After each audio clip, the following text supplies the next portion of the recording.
Hello everyone, welcome back to my channel. Welcome back to my channel. ನಾನು ನಿಮ್ಮ ಪ್ರೀತಿಯ Priyanka. I hope ನೀವೆಲ್ಲ ಚೆನ್ನಾಗಿದ್ದೀರಾ ಅಂತ ಅಂದ್ಕೊತೀನಿ. ನಾನು ಕೂಡ ತುಂಬಾ ಚೆನ್ನಾಗಿದ್ದೀನಿ. ಇವತ್ತು ಬಂದು ಲಕ್ಕಿಗೆ 3rd ಡೋಸ್ ಇಂಜೆಕ್ಷನ್ ಹಾಕ್ಸ್ಕೊಬರಕ್ಕೆ ಹೋಗ್ತಾ ಇದ್ದೀವಿ. ಲೈಕ್ ನಾನು ನಮ್ಮ ಅತ್ತೆ ಮನೇಲಿರೋದ್ರಿಂದ ಇವಾಗ ಪಪ್ಪ ಮನೆಗೆ ಹೋಗಿ ಅಲ್ಲಿಂದ ನಾವು ಇಂಜೆಕ್ಷನ್ ಹಾಕ್ಸೋದಕ್ಕೆ ಹೋಗ್ತಿದ್ದೀವಿ. ಆ್ಯಸ್ ಯೂಶ್ವಲ್ ಯಾವಾಗಲೂ ಹಿಂಗೆ ಜುಂಜಾಪ ದೇವಸ್ಥಾನದಲ್ಲೇ ಹಾಕ್ಸ್ತಿದ್ವಿ. ಇವಾಗಲೂ ಕೂಡ ಅಲ್ಲೇ ನನ್ನ ಚಾನಲ್ನ ಸಬ್ಸ್ಕ್ರೈಬ್ ಮಾಡ್ಕೊಂಡಿಲ್ಲ, ಸಬ್ಸ್ಕ್ರೈಬ್ ಮಾಡ್ಕೊಳ್ಳಿ ಅಂತ ಕೇಳ್ಕೊತ, ಯಾರೆಲ್ಲ ನನ್ನ ಚಾನಲ್ನ ಸಬ್ಸ್ಕ್ರೈಬ್ ಮಾಡ್ಕೊಂಡಿದ್ದೀರಾ ಇದೇ ಥರ ಸಪೋರ್ಟ್ ಮಾಡಿ. ಆ್ಯಂಡ್ ಏನೇ ಫೀಡ್ಬ್ಯಾಕ್ಸ್ ಇದ್ದರೂ ನನಗೆ ಕಮೆಂಟ್ ಬಾಕ್ಸಲ್ಲಿ ಹಾಕಿ. ಏನಾದರೂ ಚೇಂಜಸ್ ಇದ್ದರೆ ನನ್ನ ಚೇಂಜಸ್ನ ಮಾಡ್ಕೊತೀನಿ. ಓಕೆನಾ? ಬನ್ನಿ ಇವತ್ತಿನ ವ್ಲಾಗ್ ಶುರು ಮಾಡೋಣ. ಮಾರ್ನಿಂಗ್ ಮಂಜುನೇ ನಾನೇ ಡ್ರಾಪ್ ಮಾಡ್ತೀನಿ ಅಂತ ಹೇಳಿದ್ರು. ಸೊ ನಾನು 8 o'clock ರೆಡಿ ಆಗಿದೆ. ಬಿಕಾಸ್ ಅವರು 9 o'clock ಆಫೀಸ್ಗೆ ಹೋಗೋ ಕಾರಣ ಟ್ರಾಫಿಕ್ ಇರುತ್ತೆ ಅಂದ್ಬಿಟ್ಟು ಸ್ವಲ್ಪ ಬೇಗನೆ ಹೊರಡ್ತಾರೆ. 8 o'clock ಹಂಗೆ ಬಿಟ್ಟು ನನ್ನ ಪಪ್ಪ ಮನೆ ಹತ್ರ ಹೋಗ್ತೀನಿ ಅಂದರು. ಆ್ಯಂಡ್ ಅವತ್ತಿನ ಮಾರ್ನಿಂಗ್ ಅಮ್ಮ ತಿಂಡಿಗೆ ಬಂದು ದೋಸೆ ಮಾಡಿದರು. ನಾನು ಮಂಜು ತಿಂದ್ಬಿಟ್ಟು ಹೊರಟಿದ್ದೀವಿ. ನಾನು ನನ್ನ ಹಸ್ಬೆಂಡ್ ಇಬ್ಬರೂ ಇವಾಗ ಪಪ್ಪ ಮನೆಗೆ ಹೋಗ್ಬಿಟ್ಟು ಅಲ್ಲಿಂದ ಇಂಜೆಕ್ಷನ್ ಹಾಕ್ಸ್ಕೊಂಬರಾಗೆ ಮಂಜು ಬಂದು ಅಲ್ಲಿ ಬಿಟ್ಟು ನನ್ನ ಆಫೀಸ್ಗೆ ಹೋಗ್ತಾರೆ. ನಾನು ಅಲ್ಲಿಂದ ಪಪ್ಪ ಜೊತೆ. ಸೊ ಈಗ ನಾನು ನಮ್ಮ ಪಪ್ಪ ಮನೆಗೆ ಬಂದೆ. ನಮ್ಮ ಪಪ್ಪ ಮೊಮ್ಮಗ ಬಂದಿದ ತಕ್ಷಣ ಆಗಲೇ ಎತ್ಕೊಂಡು ಮುದ್ದಾಡ್ತಾಗೆ ಸ್ನಾನ ಮಾಡಿಸೋದಿಲ್ಲ, ತುಂಬ ಬೆಳಗ್ಗೆ ಮಾಡಿಸೋದು ಬೇಡ ಅಂತ. ಇವಾಗ ಸ್ನಾನ ಮಾಡಿಸ್ಕೊಂಡು ಆಮೇಲೆ ಇಂಜೆಕ್ಷನ್ ಹಾಕ್ಸಿದ್ಮೇಲೆ ಸ್ನಾನ ಮಾಡಿಸೋದಕ್ಕಾಗಲ್ಲ. ಸೊ ಇವಾಗಲೇ ಸ್ನಾನ ಮಾಡಿಸಿ ಆಮೇಲೆ ಇಂಜೆಕ್ಷನ್ಗೆ ಹೋಗಿ ಬರ್ತೀವಿ. ಲಕ್ಕಿನ ಕರ್ಕೊಂಡು ಹಂಗೆ ಜುಂಜಪ್ಪ ದೇವಸ್ಥಾನಕ್ಕೆ ನಾನು ಪಪ್ಪ ಅಪ್ಪು ಬಂದ್ವಿ. ಇಲ್ಲಿ ಟಾಟಾಯ್ಸ್ ಇತ್ತು. ಸೊ ಲಕ್ಕಿಗೂ ಹಂಗೆ ತೋರಿಸ್ಕೊಂಡು ಅಪ್ಪುಗೂ ತೋರಿಸ್ತಾ ಇದ್ದೆ, ನೂಡಲ್ಲಿ ಟಾಟಾಯ್ಸ್ ಇದೆ ಅಂತ. ಇದು ಪಾಂಡ್ ಅಂತೂ ಲಾಸ್ಟ್ ಟೈಮ್ ಬಂದಾಗ ಫುಲ್ ಕ್ಲಿಯರ್ ಇತ್ತು. ಈ ಸತಿ ಕಂಪ್ಲೀಟ್ಲಿ ಗಲೀಜಾಗಿತ್ತು. ಆ್ಯಸ್ ಯೂಶ್ವಲ್ ಜುಂಜಪ್ಪ ದೇವಸ್ಥಾನದಲ್ಲಿ ಲಕ್ಕಿ ಫಸ್ಟ್ ವ್ಯಾಕ್ಸಿನೇಷನ್ ಕೂಡ ಜುಂಜಪ್ಪ ದೇವಸ್ಥಾನದಲ್ಲೇ ಸ್ಟಾರ್ಟ್ ಮಾಡಿದ್ದು. ಅದು ಹೆಂಗೆ ಅಂದರೆ ಮಂತ್ ಎಂಡಲ್ಲಿ ಅವರು ಕ್ಯಾಂಪ್ಸ್ ಅಂತ ಆರ್ಗನೈಸ್ ಮಾಡಿರ್ತಾರೆ. ಸೊ ಪ್ರತಿ ಸತಿನೂ ನನಗೆ ಯಾವಾಗಲೂ ಅಲ್ಲೇ ಸಿಗುತ್ತೆ, ನಮಗೂ ಹತ್ರ ಆಗೋದ್ರಿಂದ ಅಲ್ಲೇ ಹೋಗಿ ಹಾಕ್ಸ್ಕೊಂಡು ಬಂದ್ವಿ. ಸರಿ, ಮೇಘನ ಕೂಡ ಹೇಳಿದ್ಲು ಹಂಗೆ ಹೋಗ್ತೀಯಲ್ಲ ಸುಕನ್ಯಾ ಸಮೃದ್ಧಿ ಯೋಜನೆ ಬಗ್ಗೆ ಕೇಳ್ಕೊಂಡು ಬಾ ಅಂತ. ಅದಕ್ಕೆ ನಾನು ಕೇಳ್ತಾ ಇದ್ದೆ. ಬಟ್ ಸಿಸ್ಟರ್ ಏನು ಅಂದ್ಕೊಂಡ್ರು, ನಿಮಗೆ ಗಂಡ್ಮಗು ಅಲ್ವಾ ಆಗಿರೋದು, ಹೆಣ್ಮಗು ಬಗ್ಗೆ ಕೇಳ್ತಾ ಇದ್ದೀರಾ ಸುಕನ್ಯಾ ಸಮೃದ್ಧಿ ಅಂತ.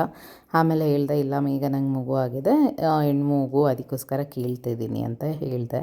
ಹಂಗೆ ಅವ್ರಿಗೆ ರೇಗಿಸ್ತಾ ಇದೆ, ಯಾಕೆ ಗಂಡು ಮಕ್ಳಿಗೆ ಯಾವುದೋ ಸ್ಕೀಮ್ ಕೊಟ್ಟಿಲ್ವಾ ಏನು ಅಂತ. ಅದಕ್ಕೆ ಅವರು ಇದೆ ತುಂಬ ಅಂತ ಹೇಳ್ತಾಯಿದ್ರು ಹಂಗೇ. ಆಮೇಲೆ ತಾಯಿ ಕಾರ್ಡೆಲ್ಲ ಫಿಲ್ ಮಾಡಿಕೊಂಡ್ರು. ಆ್ಯಕ್ಚುಲಿ ಅವರು ಸ್ವಲ್ಪ ಲೇಟಾಗಿ ಬಂದಿದ್ರಂತೆ, ಅದಕ್ಕೆ ದೇವಸ್ಥಾನದ ಬಾಗಿಲು ಮುಚ್ಚಿಬಿಟ್ಟಿದ್ರು. ಅವರು ಅದಕ್ಕೆ ಹೊರಗಡೆನೆ ಕೂತಿದ್ದೀವಿ ಅಂತ ಹೇಳ್ತಾಯಿದ್ರು. ಆಮೇಲೆ ಅವ್ರನ್ನ ಹಂಗೆ ಮಾತಾಡಿಸ್ಕೊಂಡು ಸ್ವಲ್ಪ ಹೊತ್ತು ಅಂದರೆ ಡೀಟೇಲ್ಸ್ ಎಲ್ಲ ಫಿಲ್ ಮಾಡ್ಕೊತಾಯಿದ್ರು. ಅಲ್ಲಿವರೆಗೂ ನಾನು ವೆಯ್ಟ್ ಮಾಡ್ತಾಯಿದ್ದೆ. ಆಮೇಲೆ ಹೇಳಿದ್ರು ಬನ್ನಿ ಕೂತ್ಕೊಳ್ಳಿ ಅಂತ. ನಾನು ಇಂಜೆಕ್ಷನ್ ಹಾಕ್ಸ್ಬೇಕಲ್ಲ, ಈ ಸತಿ ಎಷ್ಟು ಡೋಸ್ ಇದೆ ಏನು ಅಂತ ಕೇಳ್ತಾ ಇದ್ದೆ. 3 ಇಂಜೆಕ್ಷನ್ಸ್ ಅಂತ ಹೇಳಿದೆ. ಅಯ್ಯೋ ಅಂತ ಅಂದ್ಕೊಂಡೆ ನನ್ನಲ್ಲೇ. ಬಿಕಾಸ್ ಲಕ್ಕಿ ಫಸ್ಟ್ ಟೈಮ್ ಹಾಕ್ಸಿದಾಗ ಇನ್ನೂ ಮಗು ಆಗಿರೋದ್ರಿಂದ ಸಖತ್ ತಡ್ಕೊಂಡಿದ್ದ. ಬಟ್ ಈ ಸತಿ ಹೆಂಗೆ ತಡ್ಕೊತಾನೋ ಏನು.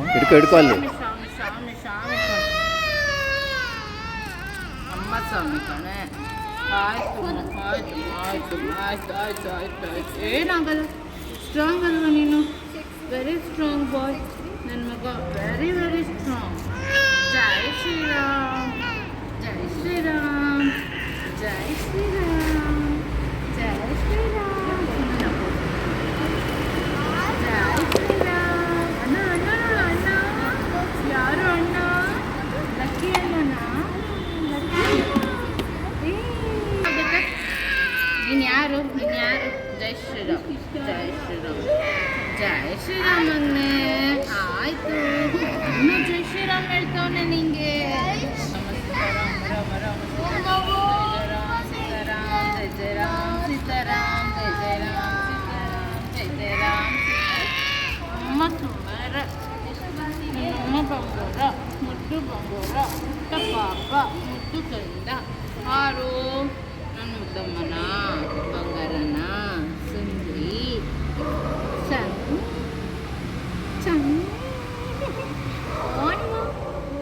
ಓನೆ ಬಂಗಾರ. Very good. ನಗ ನೀನು, ನಗ ನೀನು. ಅವರು ಈ ಕಡೆ ಟರ್ನ್ ಮಾಡ್ಕೊಂಬಿಡಿ. ನೀರು ಬಂತು ಅದಕ್ಕೆ ನೀನು ಕೊಡಿಸ್ಕೊಟ್ಬಿಡು, ಅದಕ್ಕೆ ಇವನಿಗೆ ಕೊಟ್ಬಿಡಿ ತಮ್ಮನ ಚುಚ್ಚಿ. ಎತ್ಕೊ ಕೊಡು ಕಾಲು ಎತ್ಕೊ ಚಡ್ಡಿ ಕುಡಿ ಒಂದು ಕೈ ಮೇಲೆ ಕೊಡ್ಬೇಕಾ ನಿಂಗೆ ನನ್ನ ಮಗ ಏನೂ ಇಲ್ಲ. ಸೊ ಇವಾಗ ಇಂಜೆಕ್ಷನ್ಸ್ ಎಲ್ಲ ಹಾಕಿಸ್ಕೊಂಡು ಬಂದ್ವಿ. ಆಲ್ಮೋಸ್ಟ್ ಲಕ್ಕಿಗೆ 3 ಇಂಜೆಕ್ಷನ್ ಹಾಕಿದ್ರು. ನನಗಂತೂ ಪಾಪ ನಾನು ಎಷ್ಟಾಗುತ್ತೋ ಅವ್ನಿಗೆ ಅಷ್ಟು ಸಮಾಧಾನ ಮಾಡ್ತಾಯಿದ್ದೆ. ಆ್ಯಂಡ್ ಇವಾಗ ಲಕ್ಕಿ ಬಂದು ಮಲಗಿದ್ದಾನೆ. ನನ್ನ ಪಾಪ ಅಲ್ಲೇ ಕೂತಿದ್ದಾರೆ. ಲಕ್ಕಿನೂ ಮಲಗಿಸಿದ್ವಿ.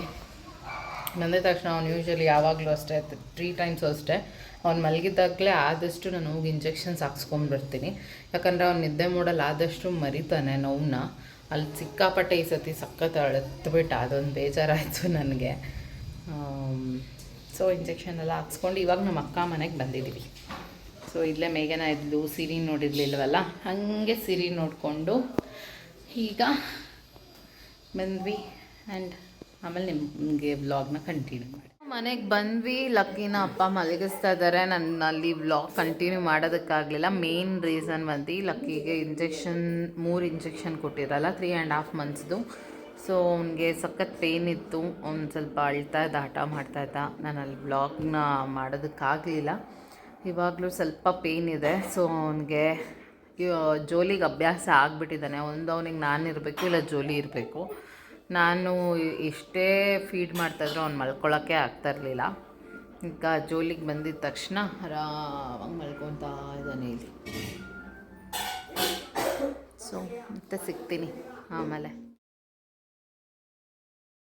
ಪಾಪು ನೋಡಕ್ ಹೋಗಿದ್ದ ನೀನು? ಏನಂದ್ಲು ಅಕ್ಕ ತಂಗಿ ಇರೋದು ತಂಗಿ ಒಬ್ಳೆ. ಅವಳೆ ತಂಗಿನೂ ಅವಳೆ. ಹ್ಞೂ ಕಣೆ, ನೀನು ಅಣ್ಣ ತಮ್ಮ ಅಲ್ವಾ? ದೊಡ್ಡಣ್ಣ ಚಿಕ್ಕಣ್ಣ. ಹೌದಾ? ನಿನ್ ದೊಡ್ಡಮ್ಮ ಏನಂದ್ರು? ದೊಡ್ಡಮ್ಮ ಏನ್ ಮಾಡಿದ್ರು? ಹಾಸ್ಪಿಟ್ಲಲ್ಲಿ ಸಿಸ್ಟರ್ ಏನೋ ಮಾಡಿದ್ರು? ಚುಚ್ಬಿಟ್ರ? ಹೌದಾ? ಬರ ಆ ಸಿಸ್ಟರ್ ತೋರ್ಸು, ಬರ್ತೀನಿ. ಒಳ್ಳೆ ಕೆಲಸ ಮಾಡಿದ್ಯಮ್ಮ ಅಂತ ಮೆರಿಟ್ ಕೊಡ್ತಾರೆ. ಹೋಗೋಣ ಸಿಸ್ಟರ್ಗೆ ಬಯ್ಯೋನೇನೆ. ದೊಡ್ಡಮ್ಮನ ಮನೆಗೆ ಹೋಗಿದ್ರ? ಬಿರಿಯಾನಿ ಮಾಡಿದ್ರ? ಎಷ್ಟು ತಿಂದ್ರ? 3 ತಿಂದ್ರ? ಆಮೇಲೆ ತಾತವ್ರ ಮನೆಗೆ ಹೋಗಿದ್ದ? ಹೌದಾ? ತಾತ ಎಲ್ಲವ್ರೆ?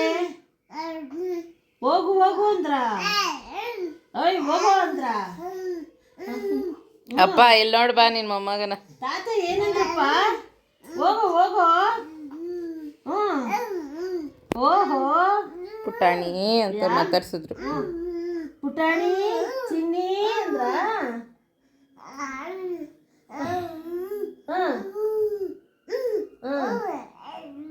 ಓ ಅಂದ್ರ?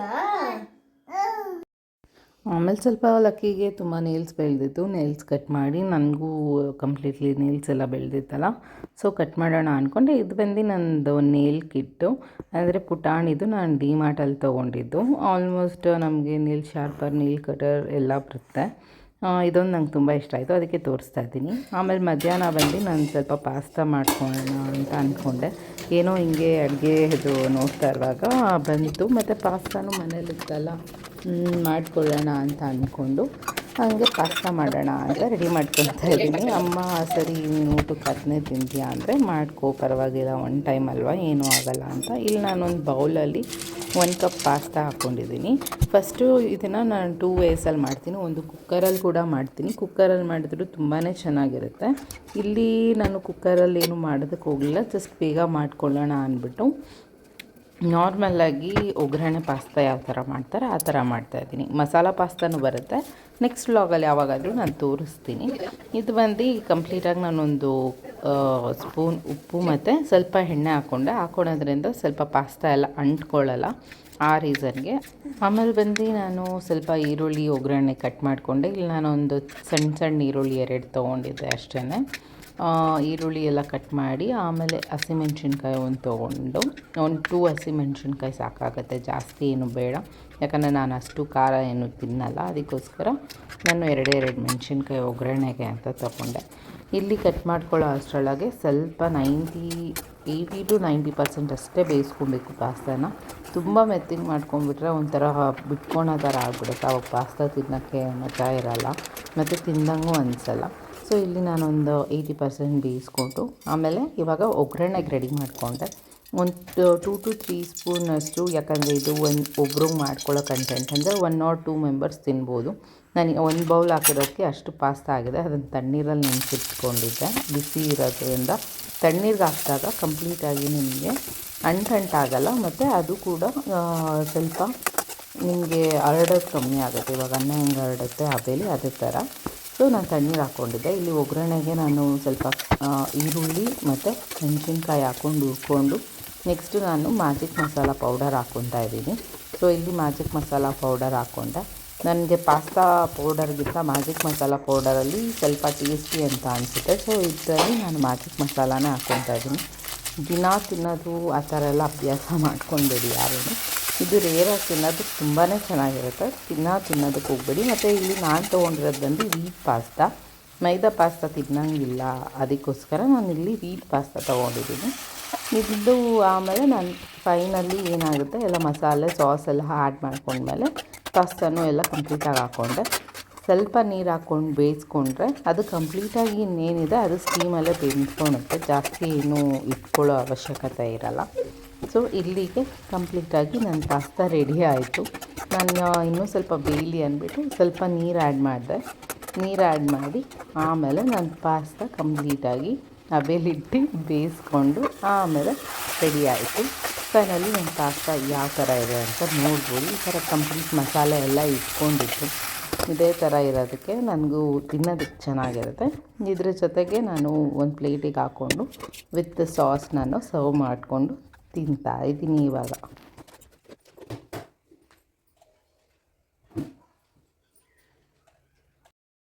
ಇವತ್ತಿನ ನಮ್ಮ ಪಪ್ಪ ಮನೆಗೆ ಹೋಗ್ತಾ ಇದ್ದೀನಿ. ಯಾಕಂದರೆ 15 days ಆಯಿತು ಆಲ್ಮೋಸ್ಟ್ ನಾನು ಬಂದು, ಆ್ಯಂಡ್ ಪಪ್ಪ ಕೂಡ ಬಾ ಅಂತ ಕರೀತಾಯಿದ್ರು.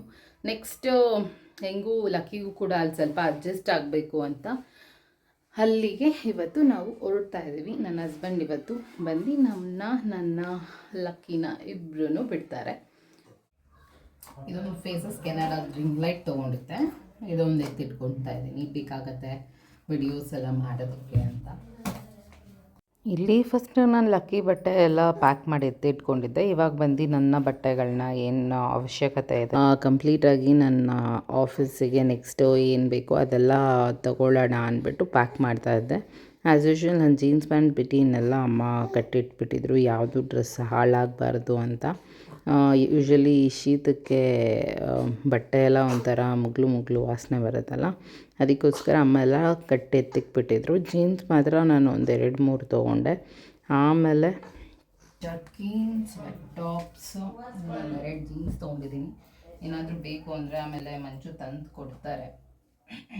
ಈಗ ಜಸ್ಟ್ ನಾನು ಬೇಕಾಗಿರೋ ಆಫೀಸ್ ಯೂಸಿಗೆ ಏನು ಬೇಕಾಗುತ್ತೆ ಅದನ್ನು ಡೈಲಿ ವೇರ್ಗೆ. ಯೂಶ್ವಲಿ ವೀಕ್ಲಿ ಜೀನ್ಸ್ ವೈಸ್ ಇರೋದ್ರಿಂದ ನಾನು 2 ಜೀನ್ಸ್ ತೊಗೊತೀನಿ. ಜಾಕೆಟ್ಸ್ ಅಂತೂ ಬೇಕೇ ಬೇಕು. ಮೇನ್ ನಾನು ಜಾಸ್ತಿ ಗಾಡಿ ಓಡಿಸುವಾಗೆಲ್ಲ ಜಾಕೆಟ್ಸ್ ಹಾಕ್ತೀನಿ. ಸೊ ಜಾಕೆಟ್ಸ್ ನನಗೆ ಮ್ಯಾಂಡೇಟ್ರಿ ಇರಲೇಬೇಕು.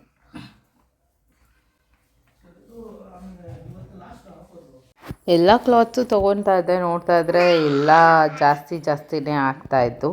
ಆಮೇಲೆ ಅಂದ್ಕೊಂಡೆ ಯಾವ್ದು ಮೇನ್ ಇದೆ ಅದನ್ನು ಮಾತ್ರ ತೊಗೊಳೋಣ ಅಂತ. ಬಟ್ ನೋಡಿದಾಗ ಎಲ್ಲನೂ ಬೇಕು ಮೇನ್ ಅಂತಲೇ ಅನಿಸುತ್ತೆ. ಹೆಂಗೆ ಅಂದರೆ ಈ ಹುಡುಗಿರಿಗೆ ಕಬೋರ್ಡ್ನ ಎಲ್ಲಿಗೆ ತೊಗೊಂಡೋದ್ರೂ ಸಮಾಧಾನ ಇರಲ್ಲ ಅಂತಾರಲ್ಲ, ಅದೇ ಥರ ನನಗೂ. ನಾನು ಆಲ್ಮೋಸ್ಟ್ ಜಾಸ್ತಿ ಜೀನ್ಸೇ ವೇರ್ ಮಾಡೋದ್ರಿಂದ ನಾನು ಆಮೇಲೆ ಒಂದು 2-3 ಜೀನ್ಸ್ ತೊಗೊಂಡೆ. ಆಮೇಲೆ ಜಾಕೆಟ್, ಸ್ವೆಟ್ ಟಾಪ್ಸ್ ಆ್ಯಂಡ್ ನನ್ನ ಡೈಲಿ ಯೂಸಿಗೆ ಏನು ಬೇಕು ಬಟ್ಟೆ ಅವೆಲ್ಲ ತೊಗೊಂಡೆ. ಈ ಬ್ಯಾಗಲ್ಲಿ ಬಂದು ನಾನೆಲ್ಲ ರೋಲ್ ಮಾಡಿ ಎತ್ತಿಟ್ಕೊತಾ ಇದ್ದೀನಿ. ಯಾಕಂದರೆ ನಾನು ಪ್ಯಾಕ್ ಮಾಡೋ ಯೂಶ್ವಲಿ ನಾನು ಟ್ರಿಪ್ಸ್ಗೆ ಹೋಗೋದಾಗಲಿ ಪ್ರತಿ ಸರಿನೂ ನಾನು ಇದೇ ಥರನೇ ರೋಲ್ ಮಾಡಿ ಪ್ಯಾಕ್ ಮಾಡೋದು. ಅವಾಗ ಸ್ವಲ್ಪ ಕನ್ಸಿಸ್ಟೆನ್ಸಿ ಜಾಸ್ತಿ ನೋಡಿಯುತ್ತೆ, ನಮಗೆ ವೆಯ್ಟ್ ಅಂತಲೂ ಅನಿಸಲ್ಲ ಬ್ಯಾಗ್ ಎತ್ಕೊಳ್ಳುವಾಗ. ಅಷ್ಟೊಂದು ಎತ್ಕೊಂಡೇನು ಹೋಗಲ್ಲ ಎಲ್ಗೂ, ಕಾರಲ್ಲೇ ಹೋಗೋದ್ರಿಂದ. ಬಟ್ ನಾನು ಯೂಶ್ವಲಿ ಆರ್ಗನೈಸ್ ಮಾಡ್ಕೊಳ್ಳೋದು ಇದೇ ಥರನೇ, ಬಟ್ಟೆಗಳನ್ನ ರೋಲ್ ಮಾಡಿ ಇಟ್ಕೊತೀನಿ ಪ್ಯಾಕಿಂಗ್ ಮಾಡುವಾಗ. ಆಮೇಲೆ ಕೆಲವೊಂದು ಡ್ರೆಸ್ಸಸ್ ಬೇಕಾಗಿತ್ತು ನನಗೆ. ಡ್ರೆಸ್ಸಸ್ ತೊಗೊತಾ ಇದ್ದೀನಿ. ಇದೊಂದು ಡ್ರೆಸ್ಸು 1 2 3 ಡ್ರೆಸ್ ತೊಗೊಂಡೆ. ಅಂದರೆ ಅಲ್ಲಿ ಇಲ್ಲಿ ಏನಾದರೂ ಹಾಕ್ಕೊಂಡು ಹೋಗೋದಕ್ಕೆ ಬೇಕಾಗುತ್ತೆ ಅಂತ. ನಾನು ಯೂಶ್ವಲಿ ಅಮ್ಮನ ಮನೆಗೆ ಬಂದು ಹೋಗ್ತೀನಿ ಅಂತ ಇದ್ದೆ. ಅಮ್ಮ ಲಿಟಲ್ ವೈಟ್ಸ್ ಲಕ್ಕಿಗೆ ಎಷ್ಟು ಬೇಕು ಅಂತ ಕೇಳ್ತಾಯಿದ್ರು. ಅಂದರೆ ನಾನು ಒಂದೇ ಸತಿ ಪ್ಯಾಕ್ಸ್ ತೊಗೊಂಡು ಇಟ್ಕೊಂಡು ಬಿಡ್ತೀನಿ. ಅದರಿಂದ 1 2 3 ಮಾತ್ರ ತೊಗೊಂಡು ಹೋಗ್ತಾಯಿದ್ದೆ. ಆಮೇಲೆ ಎಲ್ಲ ಮಂಜು ಇಲ್ಲೇ ತರಿಸ್ಕೊಂಡಿರ್ತಾರಲ್ಲ, ಅದರಿಂದ 1 2 ಮಾತ್ರ ನಾನು ತರಿಸ್ಕೊಂಡು ಇಟ್ಕೊತೀನಿ ಅಷ್ಟೇ. ಹೊರಗಡೆ ಹಾಕ್ಕೊಂಡು ಹೋಗೋ ಬಟ್ಟೆ ಎಲ್ಲ ಎತ್ತಿಟ್ಕೊಂಡೆ. ಆಮೇಲೆ ಇವಾಗ ನಾನು ನಾರ್ಮಲ್ ಡೈಲಿ ವೇರಿಗೆ ಏನು ಯೂಸ್ ಮಾಡ್ತೀನಿ ಅದನ್ನು ಮಾತ್ರ ತೊಗೊಳ್ಳೋಣ ಅಂದ್ಬಿಟ್ಟು ಇನ್ನೊಂದು ನಂದು ಬ್ಯಾಕ್ ಪ್ಯಾಕಲ್ಲಿ ತೊಗೊತಾ ಇದ್ದೀನಿ. ಬರುವಾಗ ಬರೀ ಒಂದು ಜೊತೆ ತೊಗೊಂಡು ಹೋಗಿದ್ದೆ. ಮತ್ತು ನಾನು ವೆಯ್ಟ್ ಲಾಸ್ ಆ್ಯಸ್ ಯೂಶ್ವಲ್ ನಾನು ಪ್ರೆಗ್ನೆನ್ಸಿ ಮುಂಚೆ ಎಷ್ಟಿದ್ದೆ ಅಷ್ಟಕ್ಕೆ ಬಂದಿರೋದ್ರಿಂದ ನಂದು ಆಲ್ಮೋಸ್ಟ್ ಜೀನ್ಸಸ್ಸು ಮತ್ತು ಬಟ್ಟೆಗಳೆಲ್ಲ ನನಗೆ ಆಗ್ತಾಯಿದೆ. ಅದಕ್ಕೆ ನಾನೇನು ಹೊಸದು ಅಂತ ತೊಗೊಳೋದಕ್ಕೆ ಹೋಗಿಲ್ಲ. ಅದನ್ನೇ ಯೂಸ್ ಮಾಡ್ಕೊಬೋದು ಅಂದ್ಬಿಟ್ಟು ನಾರ್ಮಲಾಗಿ ಅದನ್ನೇ ಯೂಸ್ ಮಾಡ್ತಾಯಿದ್ದೀನಿ ಇವಾಗ್ಲೂ. ಆ್ಯಂಡ್ ನನ್ನ ಮುಂದಿನ ವ್ಲಾಗ್ಸಲ್ಲಿ ನಾನು ನಿಮಗೆ ಪ್ರತಿಯೊಂದು ಕ್ವೆಶನ್ಸ್ಗೂ ಆನ್ಸರ್ ಮಾಡ್ತೀನಿ. ಸೊ ಯಾವ ಕ್ವೆಶನ್ಸ್ ನೀವು ಕೇಳಬೇಕು ಅಂತ ಅಂದ್ಕೊಂಡಿರ್ತೀರ ನನಗೆ ಜಸ್ಟ್ ಕಮೆಂಟ್ ಬಾಕ್ಸಲ್ಲಿ ಹಾಕಿ, ನಾನು ಅದೆಲ್ಲ ನೋಟ್ ಮಾಡಿ ಇಟ್ಕೊಂಡು ನಿಮಗೆ ಅಪ್ಕಮಿಂಗ್ ವ್ಲಾಗ್ಸಲ್ಲಿ Q&A ಅಂತ ಒಂದು ವ್ಲಾಗ್ ಮಾಡ್ತೀನಿ. ಅದರಲ್ಲಿ ಕಂಪ್ಲೀಟಾಗಿ ನೀವು ಕೇಳಿರೋ ಪ್ರಶ್ನೆಗೆಲ್ಲ ನಾನು ಉತ್ತರ ಕೊಡ್ತೀನಿ. ಅಲ್ಲೇನು ಬೇಕು ಬೇಡ ಎಲ್ಲ ಚೆಕ್ ಮಾಡಿಕೊಂಡು ಎಲ್ಲ ಪ್ಯಾಕ್ ಮಾಡಿದ್ದೀನಿ ಅಂತ ಅಂದ್ಕೊಂಡು ಇನ್ನು ಬೇಕಾಗಿರೋ ಕೆಲವೊಂದು ಬಟ್ಟೆಗಳಲ್ಲೇ ಇತ್ತು. ಪರವಾಗಿಲ್ಲ, ಯಾವಾಗಾದರೂ ಬರ್ತಾ ಇರ್ತೀನಲ್ಲ ಅವಾಗ ಹಾಕ್ಕೊಂಡ್ರಾಯ್ತು ಅಂದ್ಬಿಟ್ಟು ಜರ್ಕಿನ್ ಹೋಗುವಾಗ ಹಾಕ್ಕೊಳ್ಳೋಕ್ಕೆ ಅದು ಮಾತ್ರ ಮೇಲಿಟ್ಕೊಂಡು ನನ್ನ ಪ್ಯಾಕಿಂಗ್ ಕಂಪ್ಲೀಟ್ ಆಯಿತು ಫೈನಲಿ. ಸರಿ ಅಂತ ಹೇಳಿ ನಾನು ಕೂಡ ಇನ್ನೇನಾದರೂ ಬಿಟ್ಟಿದ್ದೀನ ಅಂದ್ಬಿಟ್ಟು ಇನ್ನು ಸ್ಲಿಂಗ್ ಬ್ಯಾಗಲ್ಲಿ ನಂದು ಫೇಸಸ್ ಸ್ಕ್ಯಾನರ್ ಅದು ಫ್ಲ್ಯಾಶ್ ಲೈಟ್ ಏನಿತ್ತು ಅದನ್ನೊಂದು ತೊಗೊಂಡೆ. ಈಗಿತ್ತು ನನ್ನ ವ್ಲಾಗ್. ಯಾರಿಗೆಲ್ಲ ನನ್ನ ವ್ಲಾಗ್ ಇಷ್ಟ ಆಗಿದೆ ಲೈಕ್ ಕಮೆಂಟ್ ಶೇರ್ ಮೂಲಕ ನಿಮ್ಮ ಅನಿಸಿಕೆನ ತಿಳಿಸಿ. ಮತ್ತೆ ಸಿಗ್ತೀನಿ ಇನ್ನೊಂದು ವ್ಲಾಗಲ್ಲಿ. Until that take care, bye.